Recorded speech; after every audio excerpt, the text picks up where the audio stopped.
Hey everybody, thanks for being with us. My name is Gary. I'm one of the pastors here at Summit, and our hope is that this sermon is helpful to you and is a resource to you in moving toward loving God and loving others. We also hope that it's helpful in making a connection with the church. There's some links below for that, and if you're in the Orlando area, we'd love for you to join us for one of our in-person worship services. If you're not in the Orlando area, our hope is that you would find a local church to be a part of and that this resource would be helpful for your growth, but wouldn't replace you being a part of a faith community. With that, thank you again for being with us.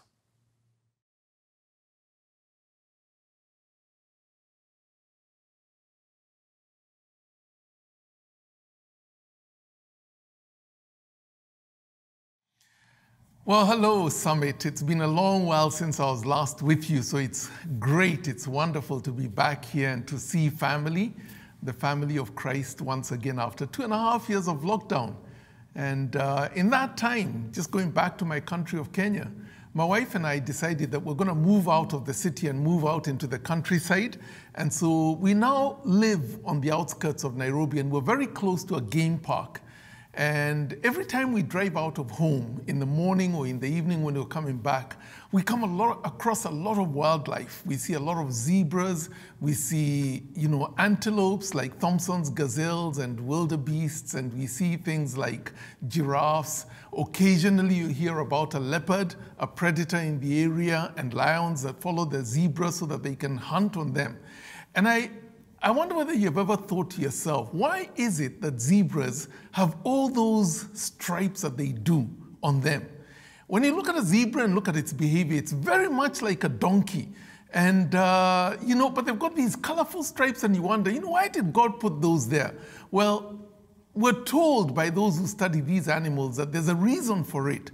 The stripes for the zebra give it camouflage, so that when a lion or a leopard or a predator looks at a zebra or a bunch of zebras together, look at the picture that's on the screen now, you cannot see the individual from the mass. It just looks like a lot of lines that are moving and merging and, undulating. And for the lion, it's confusing, and they don't know how to hunt such a big animal because it's one massive zebra when they're all together. But the lions also have a way of dealing with this. And what they do is, when the time comes for them to hunt, one of them charges the zebras to panic them and to get them running. And once the zebras do that, the mass breaks up into the individuals. And now the lions can see the individual zebra because they can target the one that's lame or the one that's slow or the one that's distracted. They can see the individual zebra from the mass, and they can go after it. It's amazing that the Bible tells us this in the book of 1 Peter chapter 5 and verse 8 about Satan and the way that he targets us, you and I, when he wants to take us down. It says, be alert and on the lookout. Your enemy, the devil, roams around like a roaring lion, looking for someone to devour. And this is Satan's tactic, that he attacks especially those who are isolated, those who are separated from the pack, those who are in trouble, those who have no real friends, those who are lonely, and he takes them down. How vital and important it is that we would therefore be a people, a family, the children of God, who stand together and care for each other and look after that. And that's what I want to talk about today as we turn to the scriptures. I want to take a story out of the book of Mark chapter 2. I'm going to read the first 12 verses. Follow with me, and then we will look at the lesson that draws out of this for me. I'm reading from what is called the New Living Translation, so it may be different from what you have. This is how it reads. When Jesus returned to Capernaum several days later, the news spread quickly that he was back home. Soon the house where he was staying was so packed with visitors that there was no more room even outside the door. While he was preaching God's word to them, 4 men arrived carrying a paralyzed man on a mat. They couldn't bring him to Jesus because of the crowd, so they dug a hole through the roof above his head. Then they lowered the man on his mat right down in front of Jesus. Seeing their faith, verse 5, Jesus, seeing their faith, said to the paralyzed man, "My child, your sins are forgiven." But some of the teachers of the religious law who were sitting there thought to themselves, "Who is this? And what is he saying? This is blasphemy. Only God can forgive sins." Jesus knew immediately what they were thinking. And so he asked them, "Why do you question this in your hearts? Is it easier to say to the paralyzed man, 'Your sins are forgiven,' or to say, 'Stand up, pick up your mat and walk'? But so that I can prove to you that the Son of Man has the authority on earth to forgive sins." Then Jesus turned to them and said to the paralyzed man, "Stand up, pick up your mat, and go home." And the man jumped up. He grabbed his mat. He walked out through the stunned onlookers, and they were all amazed and praised God, exclaiming, "We have never seen anything like this before." Now, this is not a new story for many of us. You've probably read it before, and you saw a miracle that Jesus performed zip by you, and the landscape, nothing to note in the landscape, and the lesson didn't come through. So I want to go back over the story, but this time to imagine that you and I were in the crowd, seeing it unrolling, played out before us. Or you were a fly on the wall inside where Jesus was seated in the house, so that you saw this thing happen even as you looked on. Here's how the story goes. The news is out that Jesus is going to come to Capernaum. Now, Jesus was born in Bethlehem, and then he had to run over to Africa and became a refugee in Africa. And then he came back to Palestine once King Herod was removed, came back to Palestine and settled with his family in Nazareth. But later on, it would seem that Capernaum became his home. It was a place that he loved and he went to. And he's coming back home, and the news is out that Jesus is coming back to town. He's coming back home, and everybody's excited about this because there's some who are saying, "Hey, I heard in Jerusalem that Jesus actually healed a leper. I heard that he healed a man by the pool of Bethsaida and didn't even require the man to go into the waters. He just commanded a healing and it happened. I wonder what he's going to do when he comes to us. Maybe he's going to do a miracle. I want to be there. I want to see this for myself." And there was a lot of buzz and excitement in the little village of Capernaum. And there were these 4 men who had a friend who was paralyzed, possibly from birth, who had to be transported around on a mat. He couldn't get himself from one place to another. And maybe as they are talking with excitement about Jesus coming back home, one of them pipes up and says, "Hey, what if we took our friend and took him to Jesus so that he can be healed?" And the others, their eyes brighten up and they say, "That's a great idea. Let's do that. Let's do that. We want to take our friend so that Jesus can heal him." Now, you have to understand that in Jesus' days, in these days in a traditional society like this, to be paralyzed was a ticket to poverty and a very hard life. Because you could not move yourself around. You depended on others to transport you to where you needed to be. You could not trade because trading would have required you to carry things, to move around, to talk to customers, to move from this point to that point. And as a paralyzed man, it was very difficult to do that. And it just wasn't paralysis itself. If you had an illness like leprosy or maybe some skin ailment that people could see, people did not want to come near you because they were afraid that you could be infectious. In fact, with leprosy, you went through the crowds with a bell that you rang as you walked through the crowds, telling people, I'm coming, get out of the way. I'm a leper, get out of the way. And people would scramble. So you can imagine for this man that this must have been a really exciting idea that he could finally be healed of his paralysis. He had heard about Jesus, but now the opportunity had come for him to go and be one of those who would be healed. And so there's excitement. But as they talk, one of them says, hey, normally when Jesus is around, he stays in that house at the end of the village and there's going to be a lot of people, so we need to get you there. And they ask, okay, how are we going to get you there? You're paralyzed. You know, it's going to be difficult, awkward through the crowd. What do we do? And they come up with this bright idea. Why don't we plonk you on, you know, in the middle of a mat? And we'll each grab a corner and maybe put some poles through the mat so that we can carry you in the middle of the mat and take you to Jesus. And I can imagine, were I that man, I would probably have thought to myself, well, you know, I really want to get healed and I really like the idea of healing, but I'm not sure that I want to be taken to Jesus sitting in the middle of a mat like that. You know, guys, you're going to be putting me on display. My paralysis is going to be obvious to everyone. There'll be people from this town. There'll be people from outside who have come to see Jesus. Can we do this another way? And they say, no, we don't have any other way. You know, this is a once-in-a-lifetime opportunity. We have to take you to Jesus. And possibly this man, let's call him, you know, Jairus for now. Jairus says, guys, you know, why don't we catch Jesus when he's leaving town? Or maybe, you know, go out 2 kilometers, 3 kilometers outside of the town. And when Jesus comes by, there'll be fewer people and he could heal me then. And they say, no, we don't have another opportunity and we don't know where he's going next. So we have to take you while he's here in this town. And he says, but guys, you know, please, I don't want to be on display. Can we not do it some other way? Why don't we go at 2 a.m. at night and wake him up and then he can heal me?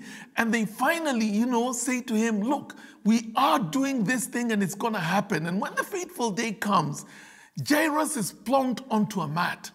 And these 4 friends take a corner each and they haul him over to Jesus, to where Jesus was. And when they get there, to their surprise, there are so many people, they can't even get in through the gate.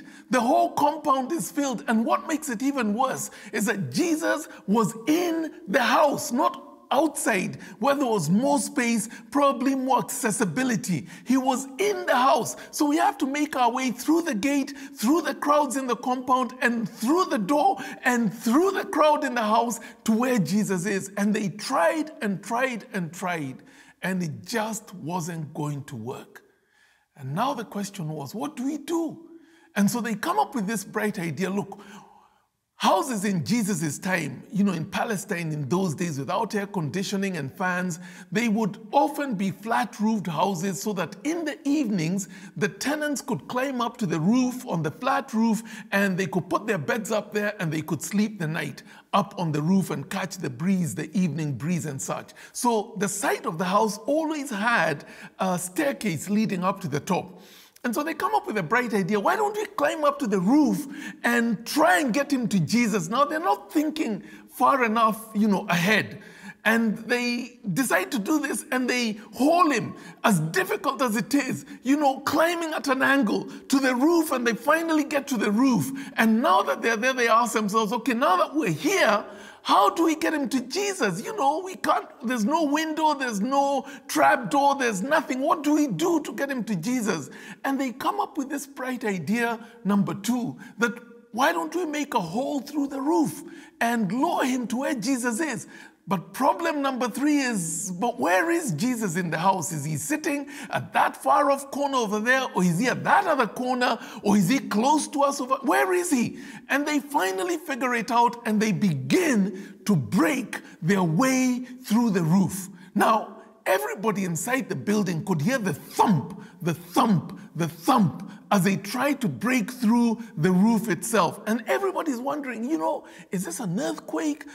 Is the house beginning to fall down? You know, are those cracks, you know, squealing and making noise? What is going on? Nobody knew because they're inside the house. And finally, as they continue to try to listen to Jesus, but at the same time too, they're distracted by the thumping on the roof, there's a little ray of light. And as they look up at that ray of light, they see an eye looking through that light and trying to figure out where Jesus is. And, you know, the guys on the roof say, oh, he's not too far away. We're not too far away. Let's make a bigger hole. Now, you can imagine, you know, I'm a full-grown man. And I don't consider myself big, but you probably think I'm big. But even for me, if you had to take me through a hole, lower me through a hole, that hole needs to be at least maybe, 4 feet by 5 feet or something. So the hole they were making on the roof was not just a teeny pinprick of a hole. It was a big, massive hole. And as they begin to rip up the roof so that they can get their friend down to where Jesus is, I can imagine people inside the house, and now even people distracted on the outside wondering, what are these guys up to? What idiots are these? Are they trying to listen to Jesus? Are they trying to get closer? They're ripping up this house. They're destroying this house. What fools these guys are. There would have been one person in the house, probably seated close to Jesus, who also had a question of his own. And this would have been the owner of the house, the host who had invited Jesus into this place so that Jesus could teach the masses. And he's sitting there asking himself, who's that ripping up my roof? What are you doing? Why are you destroying my house? Who's going to pay for the repairs? And he must have been infuriated at what these young men or these men were doing, but maybe couldn't deal with it at this moment because, Jesus is here and he's teaching, and I'm going to have to follow up these guys after this and make sure that they repair my roof. And these guys just keep ripping up the roof and ripping it up and ripping it up. And finally, the hole was big enough for them to lower their friend down through that hole. So they get some ropes and maybe tie the corners of the mat, and they begin lowering him slowly, carefully, so that they don't drop him, they don't tilt him, they lower him to where Jesus is. And verse 5 of Mark chapter 2 tells us that Jesus, seeing their faith, said to the man, "Son, your sins are forgiven."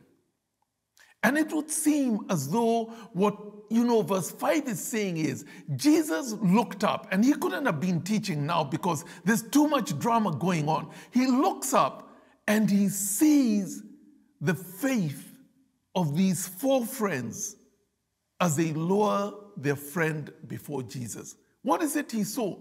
He probably saw the fact that they were willing to go to such an extent with an assurance on their heart that if only they could get their friend to Jesus, he would be healed. And Jesus, seeing their faith, said to the man, "Son, your sins are forgiven." Now, it's interesting because this isn't why they had brought the man to Jesus. It wasn't for his sins. They just wanted their friend healed. But Jesus must have looked at that man and said, I can see your paralysis. It's obvious. But there is a bigger problem and a bigger need in your heart right now. And it's not the healing of your paralysis. It is some sin in your life that you have covered up, that you have hidden away, that you haven't spoken out, that is doing much greater damage and is a much greater need in terms of healing than the paralysis itself. Now, the friends on the roof probably thought to themselves, "Hey, Jesus, you've just made a wrong call. We didn't bring him for healing of sins. We brought him because he's paralyzed." But it's almost as though Jesus doesn't have the intention to heal his paralysis until he sees the skepticism of the teachers of the law, and seeing what they were thinking and the question they had, who does this man think he is that he would say sins are forgiven? Only God can do that. Jesus turns to this man and he says, "But so that you may know that the Son of Man has the authority on earth to heal, or rather to forgive even sins," he said to the man who by now must have been lowered to the ground, "Son, get up, take up your mat and walk."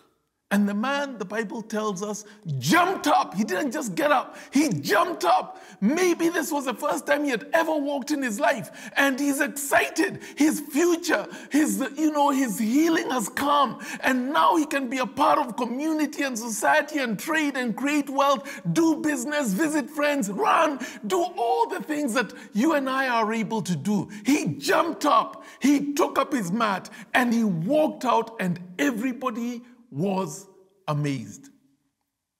This is the story in this passage of Mark and chapter 2. And who are stretcher bearers? Who are these men?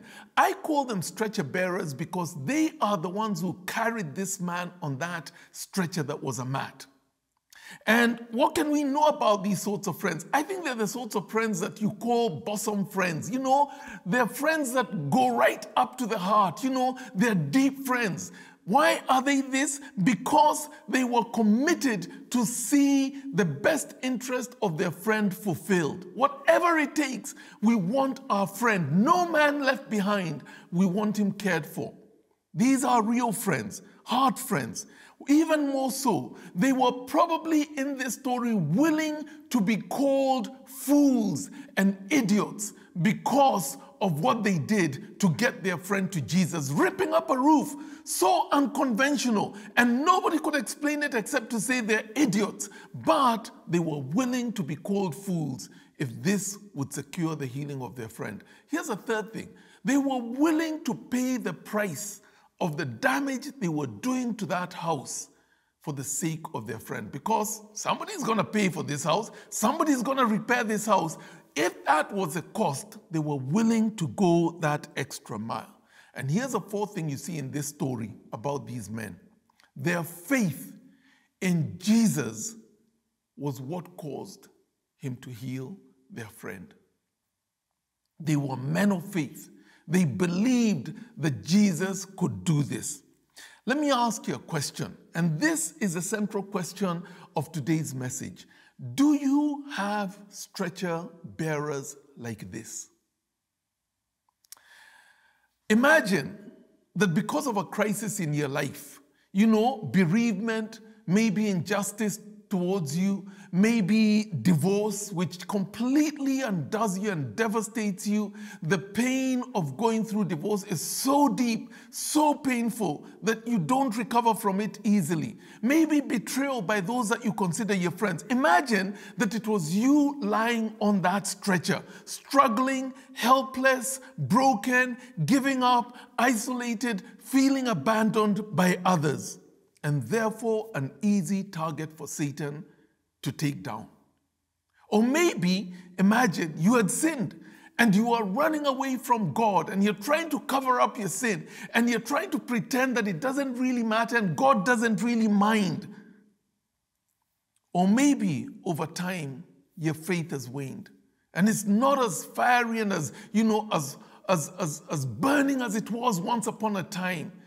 You've waned in your walk with the Lord and your faith, and you're at the place where you're about to give up, throw the towel in.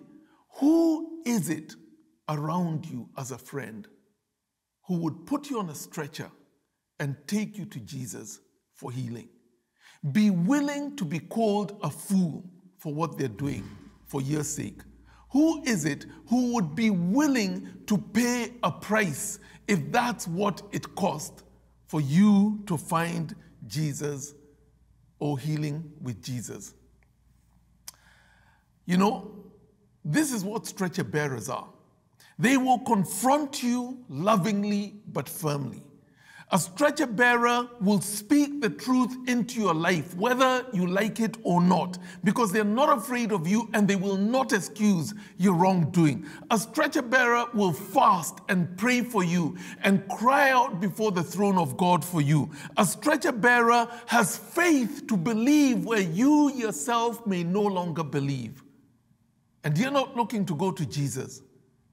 But when God sees their faith, he says, because of your friend's faith, I will heal you. I will bring forgiveness.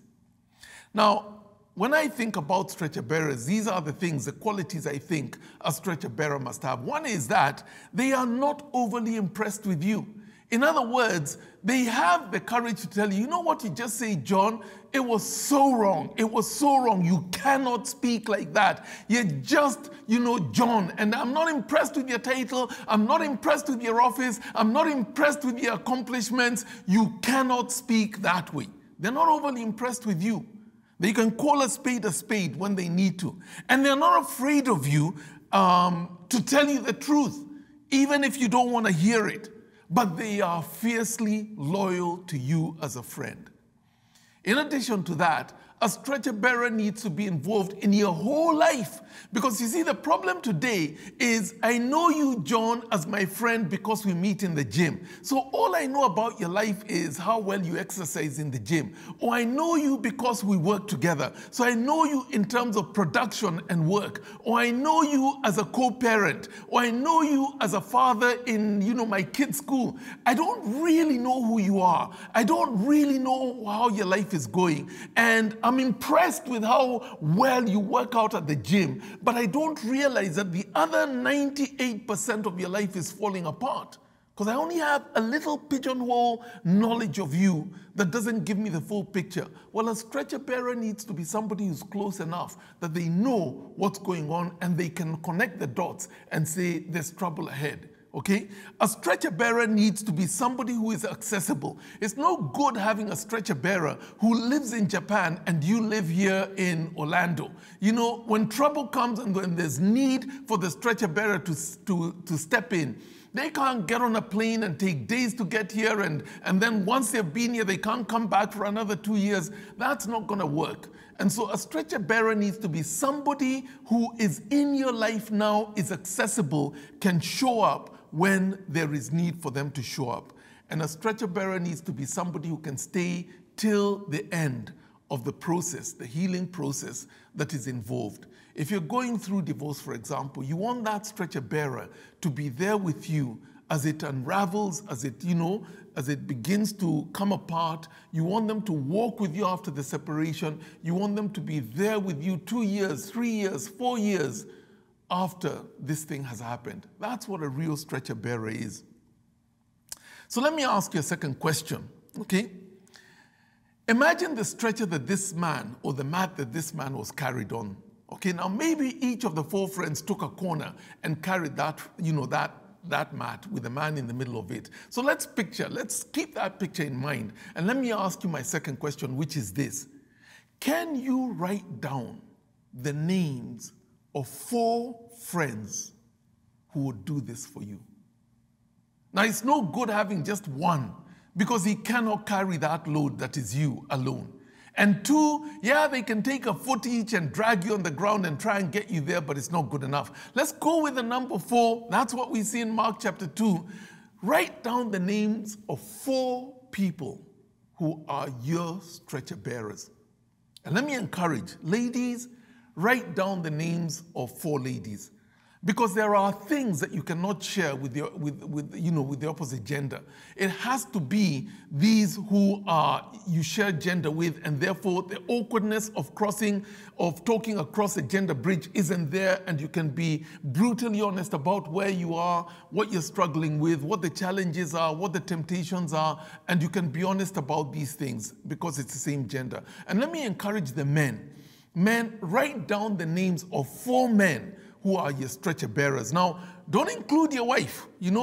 Yes, she's a good friend and you love her and you're married to her and etc. But what happens in the day when there's conflict that's unresolved, and in the day when there's separation, maybe even a divorce ahead of you? What then happens when they're no longer there? Write down the names of 4 friends who will be there in the long term with you, and don't include your spouse. You can't include your kid if they're 6 years old. They cannot be a stretcher bearer for you. Maybe if they're 30 years old, they can be that for you. And oftentimes, sons are for their fathers, daughters are for their mother. But, don't include kids who are too young. Maybe that stretcher bearer is a sister who is, honest, present, loving, caring, committed to you. Maybe it's a brother. Maybe it's an old friend. Write down the names of 4 stretcher bearers so that I can then ask my third question about this. You've written down the 4 names. Here's my third question. Do they know that this is the way you see them? The people you wrote down, have you ever told them that this is what they are to you? You see, the reason you have to talk with them about this is because when David sees that John is in trouble, he goes to his friend Andrew and tells Andrew, Andrew, you're a friend of John. You have to go and talk to John and tell him the path he's on is going to lead him into trouble. He needs to stop, turn around, and move away from it. But then, Andrew says, me? go and talk to John. Do you know John? If you tell John something like that, he will maul you like a lion. And I'm not going to go through that. And I don't want to talk to John. You go, you talk to John. And I say, well, I don't know John as well as you do. And in the end, nobody ever raises this matter up. And so you're abandoned to yourself. And so, do they know? You need to go to John, or rather, you need to go to Andrew or to John and tell them, you know, John, our relationship is such that if I ever fell in trouble, if ever I did something that was unacceptable, if I fell into sin and you could see that I was hiding and trying to run away from God, if you saw my faith grow cold, if you saw something in my marriage that was falling apart and I'm refusing to address it and I brush it off and yet it's tearing my family apart, would you be the person who comes and with courage sits me down and confronts me? And I will be honest with you, and I will not cover up, and I will tell you the truth, and I will listen without attacking. In other words, you need to go to John and tell him, John, I want to give you personal meddling rights to speak into my life so that I am not undone. And so go to them and tell them, these 4 people that you have written down.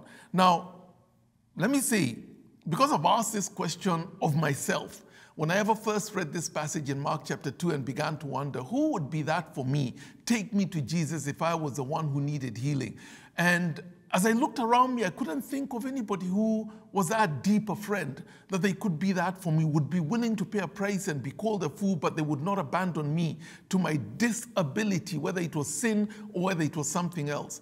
And as I ask this question of people, I often find that ladies can write down 4, 5, 6, 7 people that they have as stretcher bearers, a sister, a mother, you know, they keep tight relationships. But ever so often, the men are completely clueless because they don't have friends of this sort. Somehow the world has molded us as men so that we don't reach out to other men and say, I need you as a friend. And I want to set aside the time and the energy for us to grow deep and this to be for a lifetime. Let's do life together for the days that we have. Deep friends into the future.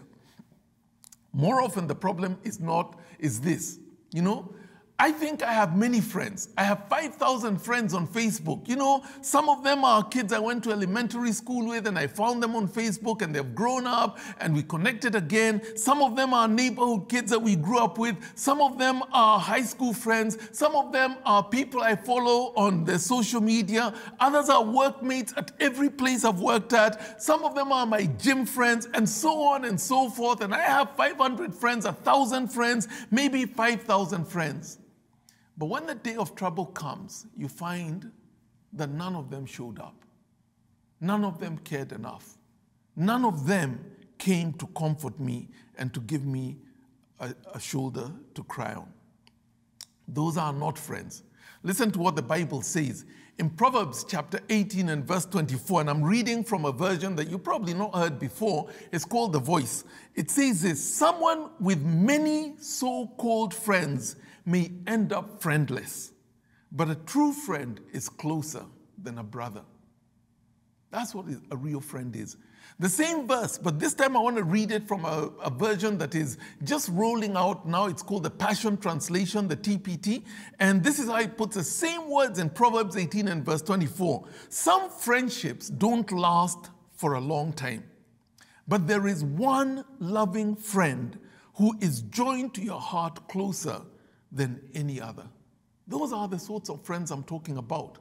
Jesus himself said in John chapter 15 and verse 13, greater love has no man than this, to lay down one's life for another. In other words, real friendship, the sort of friendship we're talking about, is that I would be willing to take a bullet for you. I've got you covered, and therefore I'm a real friend. Ecclesiastes chapter 4 verse 9 and 10, 2 people are better than one. They can help each other in everything they do. Suppose either of them falls down, then the other one will help them up. But suppose a person falls down and doesn't have anyone to help them up, then feel sorry for such a person. If you don't have those sorts of friends, feel sorry for such a person. Have you ever heard of what is called the Dunbar number? It's a number that is talked about that came up when Robin Dunbar in 1991 did some research. He was a British anthropologist and an evolutionary psychologist, and he was trying to answer the question, how many friends can you really have? I mean, when we say we have 5,000 Facebook friends, first of all, define friendship, and then secondly, how many can you have? And so Dunbar went into old societies, Greek and Roman, studied human groupings, studied the size of villages. He went into medieval village records in Europe, where records were kept of birth and death and etc. Villages and tribes around the world, not just in Europe. And he came up with a number of numbers and said that you never see groupings larger than this. There seems to be a limit as to how many friends you can actually have. And it's determined by three things. Number one, it's determined by the size of your brain cortex, your ability to process complex relationships and to keep each one of them close. There's a limit. You cannot have 1,000 people and keep each one of them close. Not only because of the size of your cortex and how it processes information, but also because of the time factor. Friendships are about time. You have lots of time, then you can give that to friendships and deepen your friendships. You have little time, then you can't really deepen your friendships. And time is a limiting factor. But then thirdly, you also say the social capital you have. There are those of us who are extroverted, we're always going out, to be with people, we're energized by people. There are those of us who are introverted, and people don't energize us, and we avoid crowds and we avoid big gatherings. We have a small grouping of friends. That plays a part too. Now, let me explain Dunbar easily, and then I'll give you the numbers that he came up with. This is what he's saying in essence, okay? Simplified to the core. Say you have 500 friendship units, whatever those are, and the 500 is a number I'm pulling out of there. 500 friendship units, okay? And you have 500 friends. What that means is you're giving each of those friends one unit. Okay, I have 500 friends, I have 500 units, so I'm going to give one to each one, and these are my 500 relationships.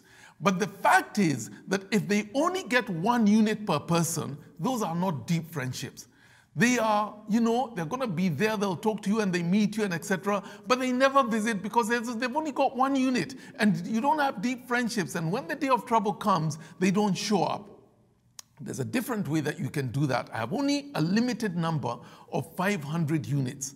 And so I say, of all these 500 people that I know, I am going to pick 10 and give them, each one of them, 20 units. That's 200 units gone, just there, blown 200 units, 20 of them. I have only 300 units left. So I want a second class of people that I'm going to give 5 units each. Then I'm going to give a third class 2 units each, and then everybody else gets half a unit. Now, these that I gave 10 units each or 20 units each, those are going to be deep friends because I give them the time, I give them the emotional energy to develop and deepen our friendships. But the ones who get half a unit each, those are really just casual friends, acquaintances I meet once in a while, never go out of my way for them, never look out for them, I won't show up for them, they won't show up for me. They're just people I worked with, and therefore I still know their name and we keep up once in a while, but we're not really deep friends. That's what Dunbar was saying, and this is what he came up with.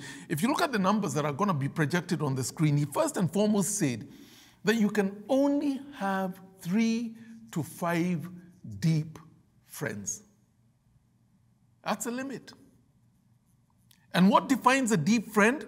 It's what Jesus said, that they would lay down their life for you. How many people do you know that would lay down their life for you, or that you would lay down their life for them? Now, you do have people like this in your life. You probably, if somebody was pointing a gun at your mom and they pulled the trigger, you probably would step in and take the bullet because she occupies that special place that is a very, very deep, deep, deep relationship. But you don't do that for everyone. just for a very few number of people. And Jesus said, the real friend is the one who lays down their life for you. It's a friend who drops everything to support you in a time of crisis. It's a friend who gives you a shoulder to cry on when you're in real trouble. It's a friend that you have a habit of connecting with once or twice a week. From what Dunbar studied, he said, on average, those relationships get about 8 hours a month of going out for coffee, having lunch, visiting, doing some social thing, going out to have fun together, being on the phone with, maybe doing a Zoom call, about 8 hours a month. Now, with 8 hours a month, you can't have too many of those. You don't have the time. There's a limit to the time you have to pour into relationships like these. And when somebody joins that little circle of 3 to 5, somebody else has to leave because your capacity cannot expand indefinitely. Only 3 to 5. And then he drew a second circle that is a concentric circle around the first one. And he said the next group of friends are what you'd call close friends.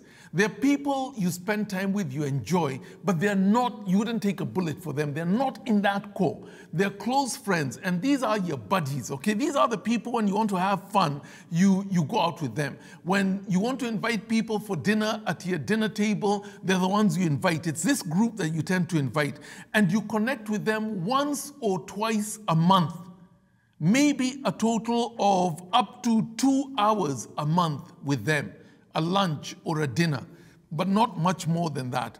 They're the people that you leave your kids with when you need to leave the kids with somebody at the drop of a hat. They're the people who occasionally randomly drop in to visit you without telling you that they're on their way to come and see you. They likely share your values and your interests and your perspective on life. These are those friends. And he said there's only 12 or 15 of those. On top of the 3 to 5, there's another 12 to 15. So basically what we're saying is close friends, only about 20. And that's your capacity. He drew a third circle around this, and he called these casual friends. The friends you occasionally meet, they're the sorts of people who maybe you'll invite for your birthday party when you have a big gathering, maybe for a barbecue. When you meet them at the coffee house, you have a cup of coffee with them, but you don't really go out of your way to look for them, and they don't go out of your way to look for you, but you meet in enough places that you sort of keep up with each other, and you can have, a 30-minute conversation once every 6 months with them. That's a third.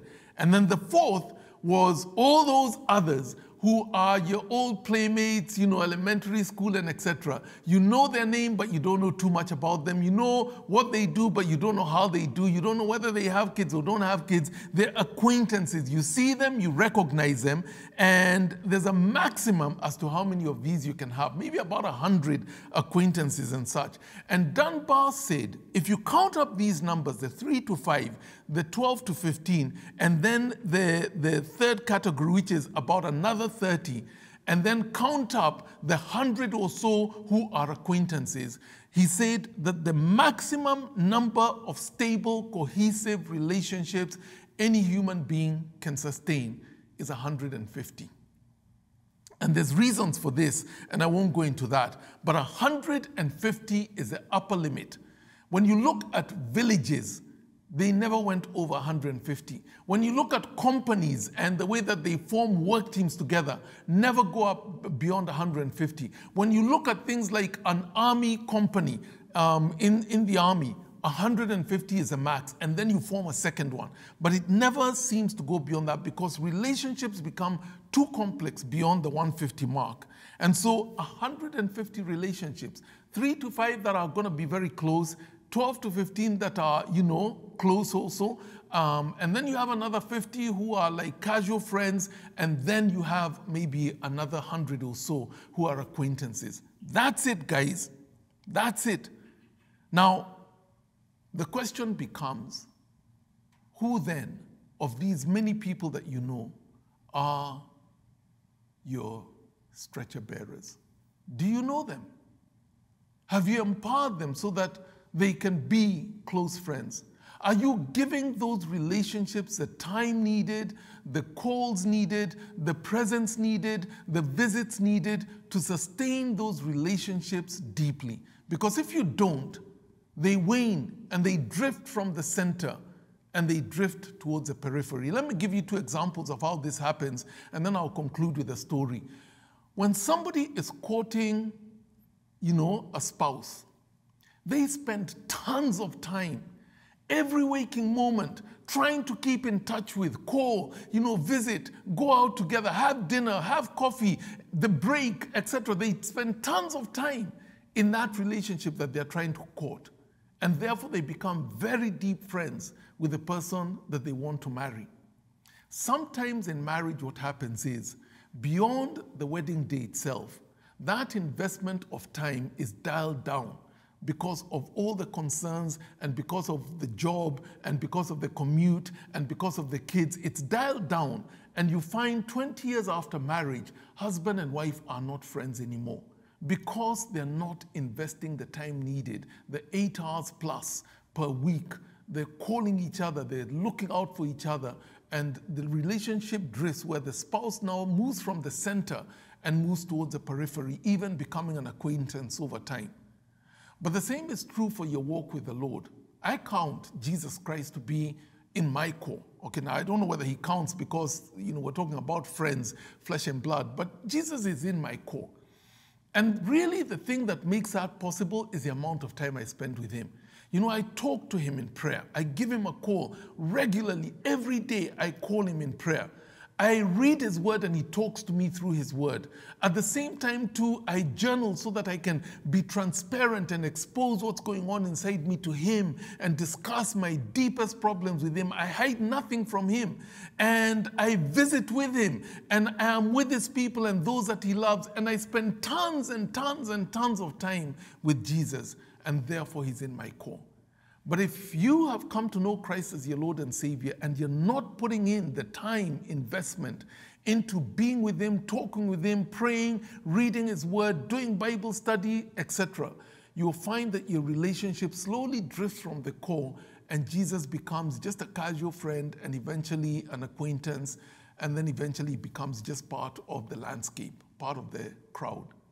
And so I want to leave you with a question or with a big piece of homework. As you come to the conclusion of this, would you go sit down and think through your friendships and ask yourselves, which of these am I going to invest the time needed? Let me conclude with a final story.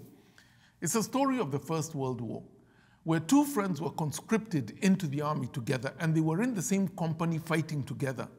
And the way they used to fight in the First World War is rudimentary, nothing like today. They dug trenches, and they would go into those trenches as, their foxholes, and the enemy would dig their trench at the opposite end of the field, and occasionally they would pop up and fire away shots at the enemy, hoping to hit some of them, take out as many as possible. And when they thought they had taken out enough of the enemy that he had no strength left, they would jump out of their foxhole and they would run across the no man's land and jump into the foxhole of their enemy and take out as many as they could. And they had advanced as an army. And these 2 friends conscripted into the same company were doing this. When the call came for them to jump out and run across and take over the enemy's foxhole, well, they did. One stayed behind, one went ahead. And all the men who jumped out and tried to run across no man's land had made a mistake because the enemy was still strong. And they were all shot down and they were all killed, except this one friend who had jumped out to run across the field and into the enemy's territory. And lying there on the ground, bleeding away, he cried out, "Please, please, someone help me, I'm in pain, I'm in pain." And his friend who was still in, his trench could hear him crying. And he went to his commanding officer and said, "Please let me go and get my friend. I can drag him, I'll be careful, I'll drag him." And the commanding officer said, "No.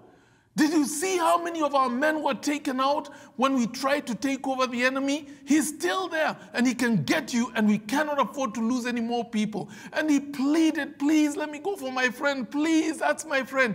And the commanding officer said no. And so he decided he's going to disobey his commanding officer. And he crawled out of his foxhole and crawled along the ground and crawled right up to his friend, grabbed his friend's, jacket, and he began to drag him, pull him back towards his hole. And after a long time of this effort, he finally got back into his foxhole. And the commanding officer was furious. Who gave you the permission to do this? I forbade you from doing this. How can you disobey me? And this man said, when I got to my friend, he was still alive. And his dying words to me were, I knew you would come. I knew you would come. And then he passed away. Here's my question to you. Who is there that could say that of you? And you could say of, that they're bosom friends, that they're stretcher bearers. Go think about this, because we need those sorts of friends. Whether it's in our small group, maybe here in church, maybe it's old relationships that were let wane, maybe it's a brother or a sister that we drifted away from. Go and find these men and women of faith and gather your stretcher bearers. Give them personal meddling rights and walk together to honor and glorify Jesus your whole life long. God bless you. Thank you.